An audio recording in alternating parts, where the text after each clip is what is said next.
Welcome to Sure Score IELTS Institute Brunala. There are a number of different recordings, and you will have to answer questions based on what you hear. All the recording would be played once only. There are 4 sections, and at the end you will be given 10 minutes to transfer your answers.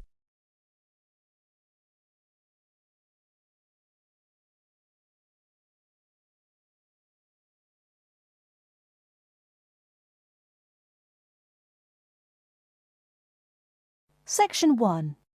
You'll hear a man giving information to a group of new university students. First, you have some time to look at questions 1 to 5.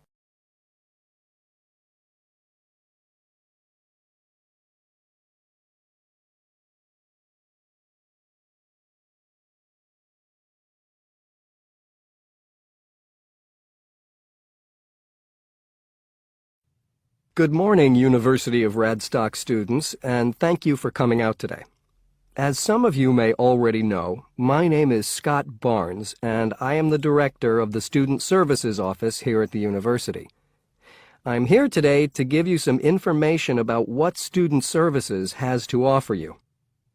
To begin with, let me just say that I feel that our office will play an important role in the way that all of you will experience your time here at Radstock as students. Primarily, our center is geared towards providing answers to any questions you may have. Because all of our reception staff are currently enrolled as students at Radstock, we feel that we're in an excellent position to deal with any issues you may face during your time here at the university. As I said earlier, the Student Services Office is mainly a place where you can have your queries answered. However, the office is more than that. For example, if you come and visit us, you can pick up your student discount cards. Now, with these cards, which come at no additional cost to you, you can take advantage of reductions of up to 40% on all forms of public transport in the city. In addition, the cards are honored at many shops and restaurants in the area, giving you the chance to save up to 35% off food, beverages, and other purchases. Our office is also the place you should visit if you would like to get involved in any of the 30 different clubs and societies available at Radstock. Come in any time between 10 and 3 on weekdays and sign up to become a member of the university choir or orchestra, the drama or debating club, the university trivia team. The list goes on and on. For new students, I cannot stress enough how vital it is to participate in the non-academic side of university life. Yes, we are here to work hard and do our best at our studies, but student life is also about having fun and meeting like-minded people. So, bearing that in mind, make sure that you get involved and enjoy yourselves. Before you hear the rest of the conversation, you have some time to look at questions 6 to 10.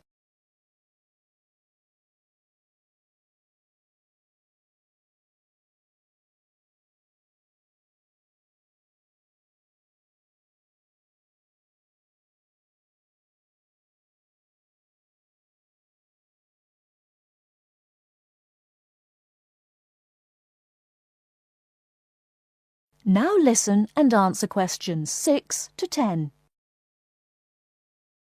Moving along, I'd now like to talk to you about another very important service that our office provides, and that is counseling. I'm sure that you are all well aware that there are times in life when things can go wrong and times can get tough. We all have to endure difficult experiences, and these difficulties can be emotional or physical.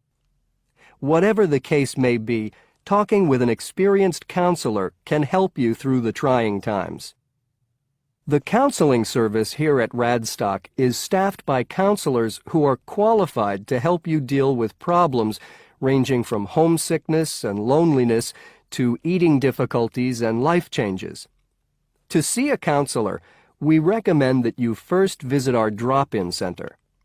We run drop-in sessions on a daily basis from 9:30 a.m. to 2:30 p.m., and to reserve one of these sessions, you can telephone the counseling service on 121-5648-3907 on the day you wish to visit. Or, if you prefer, you can come into the Student Services office anytime after 8:30 a.m. and complete a booking form.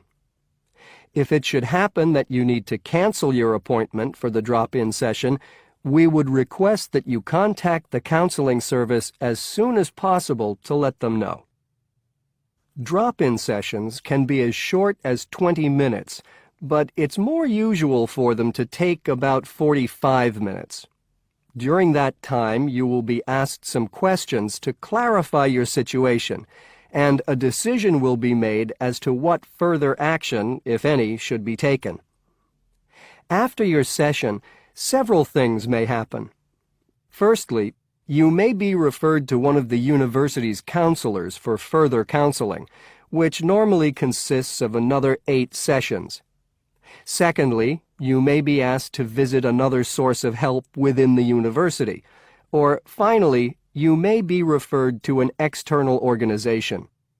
Whatever course of action might be taken, you may rest assured that what goes on in these sessions is treated in strict confidence.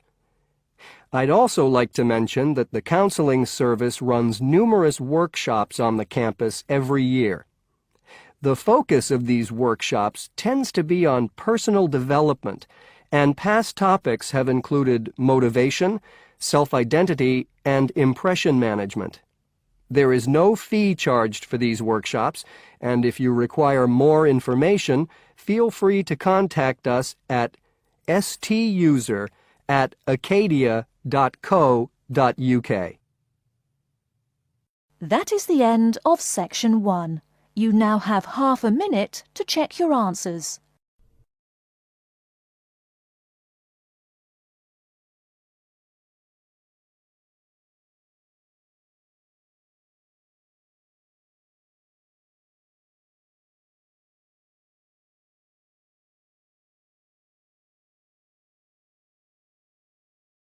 Section 2. You will hear a media studies tutor giving a lecture about news sources. First, you have some time to look at questions 11 to 15.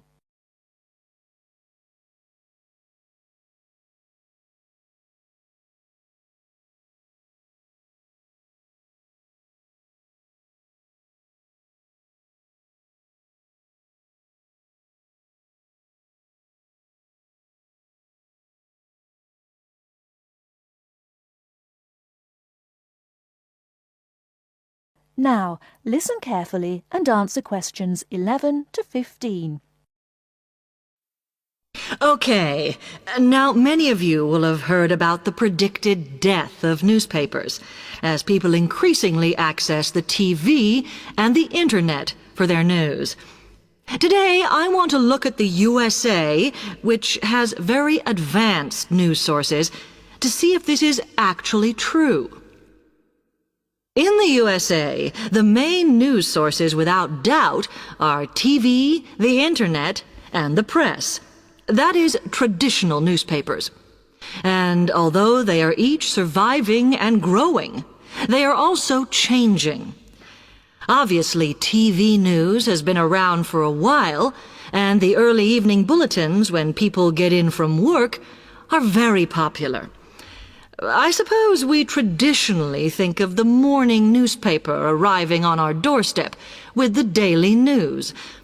Interestingly, this is not borne out by the statistics, which show that readership in the U.S. is much higher when people have time to relax, when they're not working, especially on Sundays. The Internet is also a popular weekend activity, but shows no variation with weekday access. So people are using the different sources in different ways. Interestingly, local radio has been hit less by the grip of quite strong local newspapers than by the Internet, which is seen to offer a better regional service. But just because the Internet is seen as the new force in news media does not mean it is dominant. Television has, of course, been global for a while.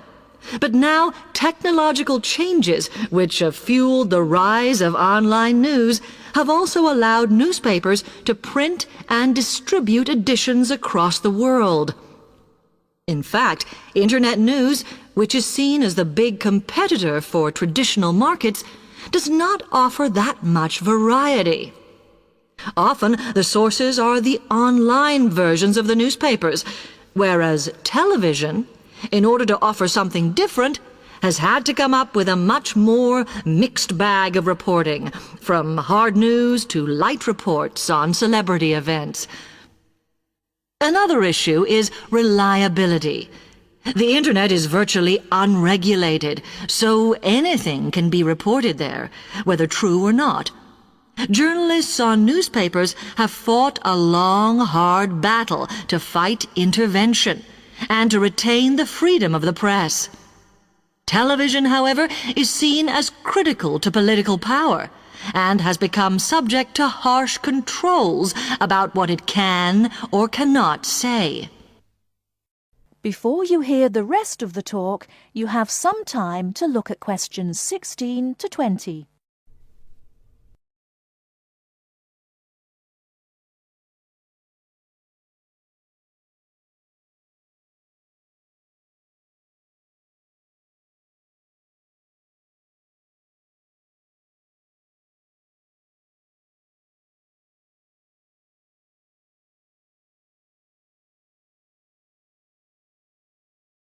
Now listen and answer questions 16 to 20.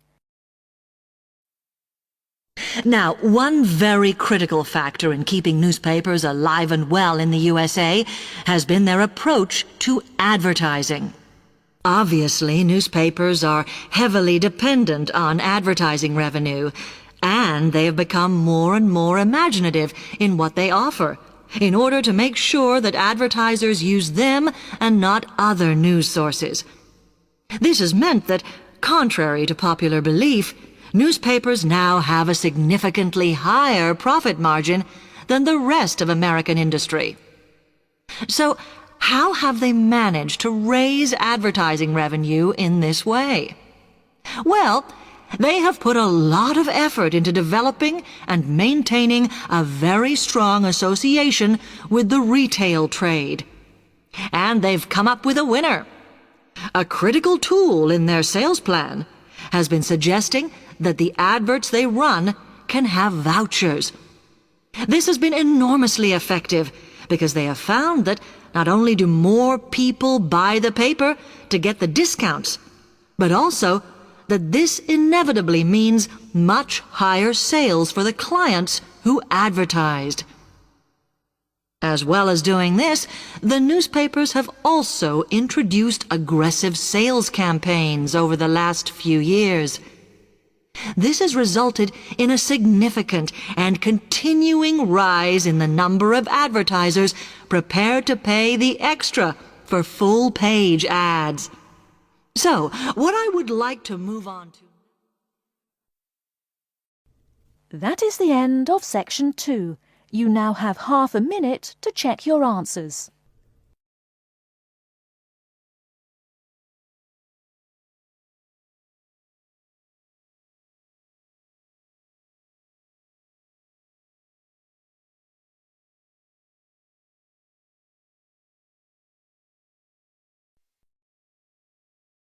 Now turns to Part 3. Part 3. You are going to hear a conversation between an interviewer and a professor. First, you have some time to look at questions 21 to 26.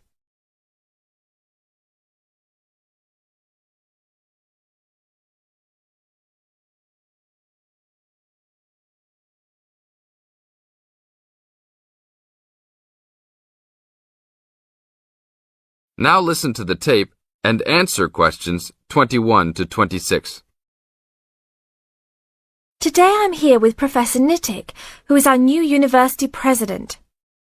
He has been a professor for 20 years and teaches many of the best classes on campus.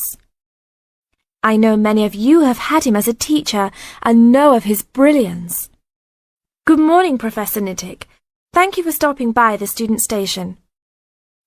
Thank you for having me here. It is always great to get to meet many of the students who are involved with our school. I haven't been here since 2 years ago. Yes, I remember at that time you were still teaching every semester. 2 years later, you're only teaching every once in a while. But it seems like you are still always busy. The administration world is just as busy as the teaching world for you. How do you stay in touch with the university, even with the change in your everyday duties? I try to stay in touch with what is popular with the university students. I usually spend time with as many students as I can. They usually give me insight into what the new concerns and beliefs are for the new generation. On top of that, I try to be as youthful as I can.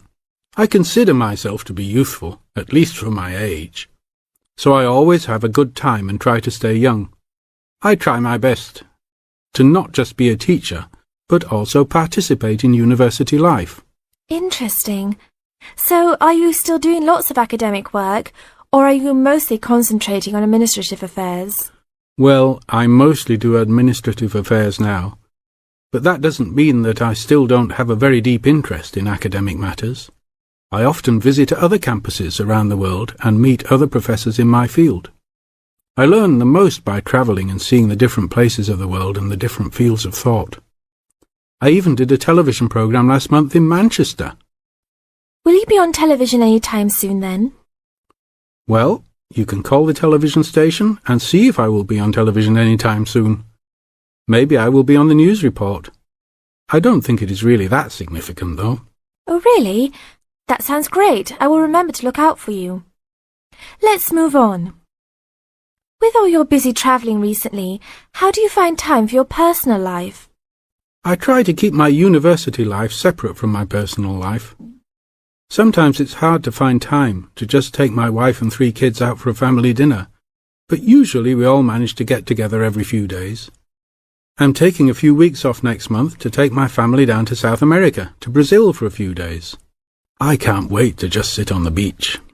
Wow, that sounds like a wonderful trip. Professor Nittick, could you tell the audience a little about what goes on in an average day of a university administrator? An average day?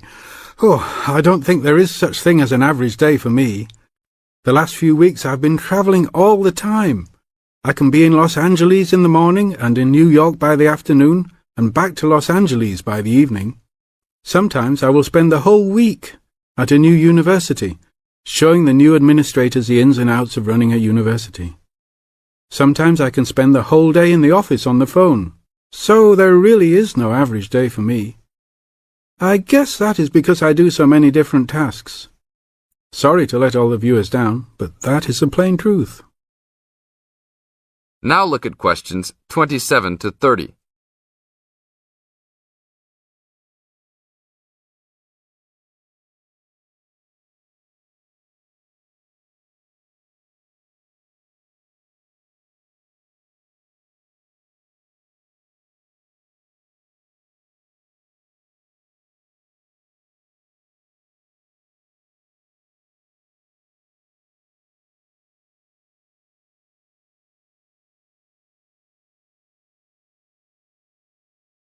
Now listen to the tape and answer questions 27 to 30.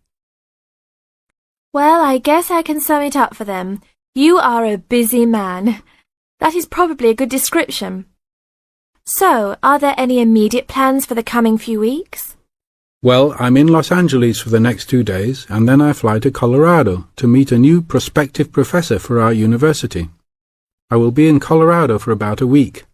Then I go to Japan for the next 10 days to meet with our university branch in Japan about record sales there.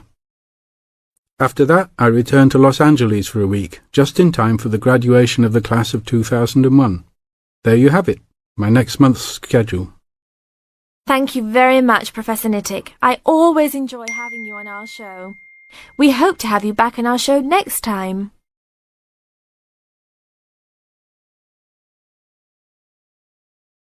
That is the end of part 3. You now have half a minute to check your answers.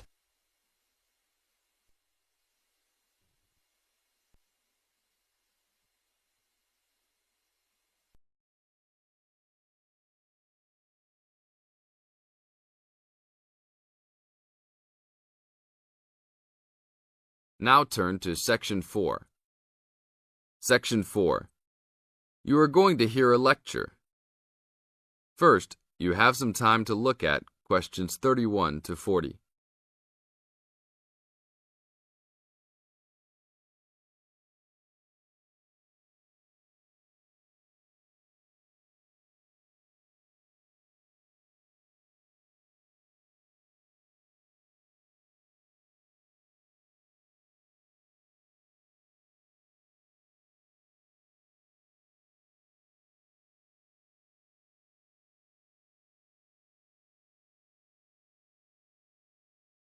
Now listen to the tape and answer questions 31 to 40. I'd like to introduce Rebecca Bramwell, an artist and illustrator who has come along today to talk to you all about getting your first job or commission as an artist. Over to you, Rebecca. Thank you for inviting me. I remember when I graduated back in 1983, I was very excited about getting my first commission. My degree was in fine art, and I'd worked long and hard to get it. I was an enthusiastic student, and I never found it difficult to find the incentive to paint. I think as a student you're pushed along by fellow students and tutors, and the driving force is there. However, when you leave college, you find yourself saying things like, "I'll have one more cup of coffee, and then I'll sit down to work." I hate to admit it, but I say it myself. Suddenly, it isn't finding the inspiration or getting the right paper that's a problem. It's you. In my view, there are a number of reasons why this happens. It's a real challenge making a decent living as a new artist. You have to find a market for your work. Often you work freelance and need to take samples or portfolios of your work from place to place. These experiences are common to a lot of professional people. But artists also have to bare their souls to the world in a way. More than anything, they want praise. If people don't like what they create, then it can be a very emotional and upsetting experience hearing them say this. I began to realize that these problems were preventing me from having a career in art, and so I decided to experiment. I was a painter, but I started to dabble in illustration, drawing pictures for books, cards, and this offered me the opportunity to become more emotionally detached from my work. I was no longer producing images from the heart, but developing images for a specified subject, taking a more practical approach. I began to develop a collection of my illustrations which I put into a portfolio and started to carry around with me to show prospective clients and employers. But it was still tricky because publishers, for example, want to know that your drawings will reproduce well in a book. But without having had any work published, it's hard to prove this. Having a wonderful portfolio or collection of original artwork is, of course, a first step. But what most potential clients would like to see is printed artwork, and without this evidence, they tend to hold back still when it comes to offering a contract. Well, I overcame this problem in two ways, and I suppose this is my advice to you on preparing your portfolio of your best work. The first way was by submitting my work for a competition. The one I chose was for a horoscope design and was sponsored by a top women's magazine. There are a few of these competitions each year, and they offer new illustrators an opportunity to showcase their work. The other approach I took was to design and print some mock-up pages of a book. In other words, I placed some of my illustrations next to some text in order to demonstrate how my work would look when it was printed. Perhaps I was lucky in that I had taken a degree that provided me with all-round creative skills, so that I could vary my style and wasn't limited to a certain technique. I think that is important. The art world and many other creative fields do try to pigeonhole people into snug boxes with an accompanying label. I think you should try to resist this if you feel it happening to you. If you don't, you'll find it difficult to have new work accepted if you try to develop your style at a later stage in your career. Nevertheless, when you start out, and particularly when you're going for an interview, it's important not to confuse people by having a lot of different examples in your portfolio. One remedy for this is to separate your work into distinct categories. In my case, I did this by dividing my design-inspired illustrations from my paintings. It is then easier to analyse the market suited to each portfolio, such as magazines, book jackets, CD covers, etc. Working under two names is also useful, as it clarifies the different approaches and offers a distinction between them. I think it's been hard for artists to be recognised in anything other than the pigeonholes that they have been placed in. Luckily, these barriers are slowly being demolished. This is the end of Section 4. You now have 30 seconds to check your answers.